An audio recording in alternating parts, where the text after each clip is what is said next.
8,000 জন। ভাবতে পারছেন, একটা কোম্পানি গতকাল সকালে উঠে 8,000 মানুষকে বলে দিল আপনাদের আর দরকার নেই। এবং কারণটা কি? এআই। মেটা গতকাল তাদের মোট কর্মীদের 10% ছাঁটাই করেছে।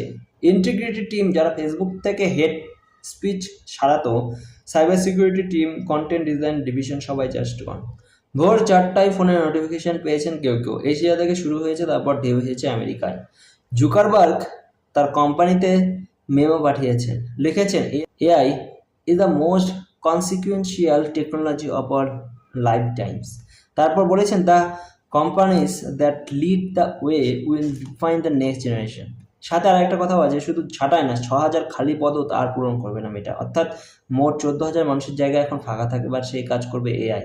এখন সবচেয়ে চিন্তার অংশ আসি, যারা চাকরি হারায়নি তাদের 7,000 জনকে নতুন টিমে সরানো হচ্ছে। টিমগুলোর নাম: applied AI engineering, agent transformation, accelerator, central analysis.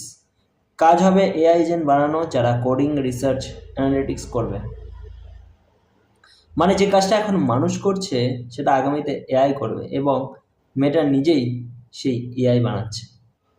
মেটার ক্যাপিটাল এক্সপেন্ডিচার এই বছর 145 বিলিয়ন পর্যন্ত যেতে পারে। গত বছর ছিল 72 বিলিয়ন, দ্বিগুণ। সব এআই এর পিছনে। বিশ্বাস করুন, এই সংখ্যাগুলো পড়তে পড়তে আমি নিজেই একটু থমকে গেছি।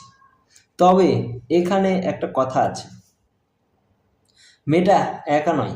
গোল্ডম্যান সাচেস এ সার্ভারি বলেছেন এআই ড্রাইভেন লে অফ এখন প্রতি মাসে 16,000-এরও বেশি। 2026 সালে এখন পর্যন্ত পুরো টেক ইন্ডাস্ট্রিতে প্রায় 1,10,000 ছাঁটাই হয়েছে। সিসকো আন্দোলন আলাদাভাবে 4,000 কমিয়েছে। এটা মেটার একার সিদ্ধান্ত না, এটা একটা প্যাটার্ন। আমার তো মনে হচ্ছে এটা আর এআই চাকরি নেবে কি নেবে না সেই তর্কের জায়গায় নেই। এটা এখন ঘটছে চোখের সামনে সামনে। এখন প্রশ্ন হলো, আপনি এআই ব্যবহার করতে শিখেছেন, নাকি যে সাইটে বসে থাকতে রিপ্লেস হওয়ার সম্ভাবনা আছে সেখানে আছে? আপনার কাজের জায়গায় এআই নিয়ে কোনো পরিবর্তন টের পাচ্ছেন কি?